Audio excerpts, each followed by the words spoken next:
Ainda sobre a questão demográfica e suas fórmulas ou teorias, né? E também o que a gente vai chamar de definições, nós vamos lembrar vocês que existe o que nós chamamos de população relativa ou densidade demográfica. O que é que nós conhecemos por PR ou DD? População relativa ou densidade demográfica. É o número de habitantes pela área. Normalmente, esse número de habitantes dividido pela área, ele é dado em, tá certo? Habitantes por quilômetro quadrado. Então, nós podemos ter ele, habitantes por quilômetro quadrado. E aí, nós temos uma definição, pessoal, associada à questão da população relativa, que é povoado. Sabe-se que nós temos a diferença entre populoso e povoado. Qual é essa diferença básica? O termo populoso vai estar associado à população absoluta e o termo povoado vai estar associado à divisão do número de habitantes pela área e à ocupação nessa área. Por exemplo, eu posso ter em um gráfico, eu posso ter em uma tabela país A, B e C. País A com 100 habitantes, país B com 50 habitantes, país C com 10 habitantes. Então, qual é o mais populoso dos três? O que tem a maior população absoluta, o A. O menos populoso, o C, porque só tem 10 habitantes. E para eu falar quanto ao termo povoado, eu vou ter que lembrar da distribuição dessa população pela área. Por exemplo, eu posso ter o país A, em que a população ela vai estar dividida 25 habitantes aqui, 25 aqui, 25 aqui e 25 aqui. Portanto, ela está bem distribuída em sua área. Eu posso dizer que esse país A, ele é populoso e ele é povoado. Eu posso dizer que o país C, por exemplo, ele vai ter 2 habitantes aqui, 2 aqui, 2 aqui e 4 aqui. Então, eu vou ter a população também bem distribuída, tá certo? Esse país C, ele é não populoso, mas ele é povoado porque a população está bem distribuída em sua área. Tranquilo? Os principais períodos de crescimento demográfico, eles vão estar inseridos no pós-Primeira Revolução Industrial e no pós-Segunda Grande Guerra Mundial. Nós podemos dizer que a evolução do crescimento populacional, ela vai ocorrendo de maneira lenta até o período X, que é o período da Segunda Grande Guerra Mundial. Quando chega aqui no pós-Primeira Revolução Industrial, você tem um crescimento.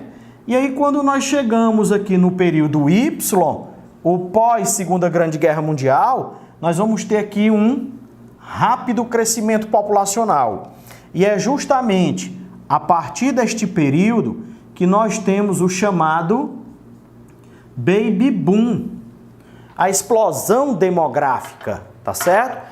Quais são os fatores que fazem com que no pós-Primeira Revolução Industrial e o pós-Segunda Guerra Mundial tenhamos esse rápido crescimento populacional?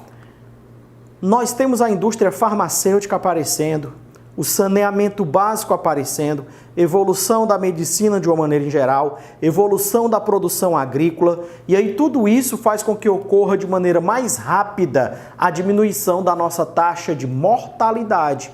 E aí você começa a ter um crescimento populacional porque a natalidade ela vai estar mais alta do que a mortalidade, que é o que a gente vai chamar as fases de transição demográfica, tá certo? O pós-Segunda Grande Guerra, nós vamos ter os efeitos semelhantes ao que ocorreu lá na Primeira Revolução Industrial com a Europa. É aqui no pós-Segunda Guerra Mundial que os países subdesenvolvidos vão começar a ter o seu processo de industrialização e tudo o que aconteceu lá na Europa do século XVIII para o século XIX, nos períodos de Revolução Industrial e principalmente da Primeira, o mundo subdesenvolvido também vai passar. E é o mundo subdesenvolvido que vai contribuir para esse período que nós chamamos de Baby Boom, explosão de meninos ou explosão demográfica. Tá ok? Tranquilo? Bom, taxa de fecundidade. O que é essa taxa de fecundidade? A taxa de fecundidade é o número médio de filhos por mulher em idade que coloca-se entre 15 e 45 anos. Sabe-se que abaixo dos 15 anos e acima dos 45 anos, a mulher pode sim ter filhos de maneira tranquila, mas como é uma média, coloca-se esse tempo. E aí é o número médio de filhos por mulher. O Brasil já teve uma taxa de 5,7, 6,3 filhos por mulher. Hoje nós temos uma baixa que vem em média de 1,7, ou seja, a mulher brasileira não está tendo nem 2 filhos. Quais são os fatores que fazem com que essa taxa tenha diminuído bastante? Fatores diversos, como por exemplo, a inserção da mulher no mercado de trabalho.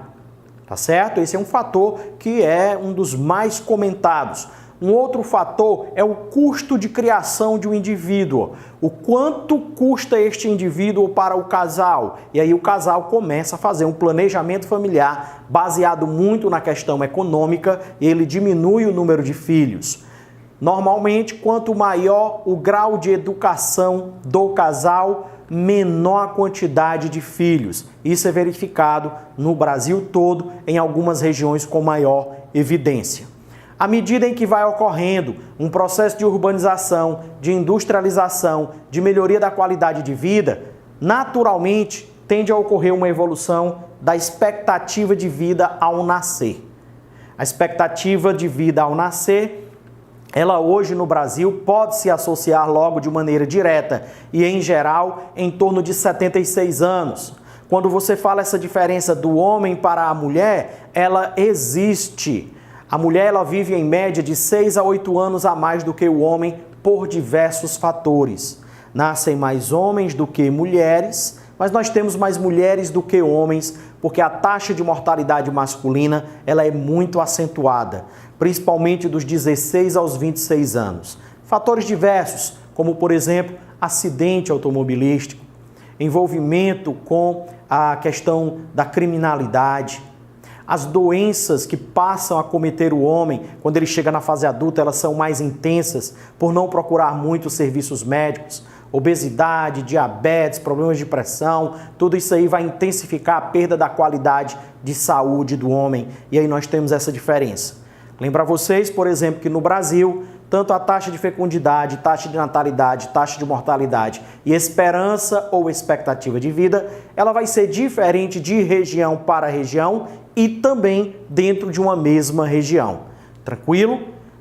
Encerramos aqui esse primeiro ciclo sobre a questão demográfica. Ainda temos que tratar com vocês sobre transição demográfica, tá?